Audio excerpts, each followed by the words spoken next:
உங்கள் நட்சத்திரத்தில் பிறந்த 15 சித்தர் யார் தெரியுமா? போகர் பரணி நட்சத்திரம், பாம்பாட்டி சித்தர் மிருகசிரீஷம் நட்சத்திரம், ராமதேவர் பூரம் நட்சத்திரம், கோரக்கர் ஆயில்யம் நட்சத்திரம், திருமூலர் அவிட்டம் நட்சத்திரம்,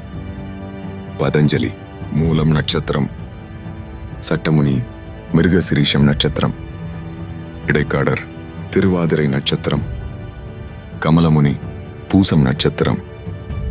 அகத்தியர் ஆயில்யம் நட்சத்திரம், தனவந்தரி புனர்பூசம் நட்சத்திரம், மச்சமுனி ரோஹிணி நட்சத்திரம், குதம்பை சித்தர் விசாகம் நட்சத்திரம், வான்மீகர் அனுஷம் நட்சத்திரம், கொங்கணர் உத்திராடம் நட்சத்திரம், கருவூரார் ஹஸ்தம் நட்சத்திரம், சுந்தரானந்தர் ரேவதி நட்சத்திரம், நந்தீஸ்வரர் விசாகம் நட்சத்திரம்,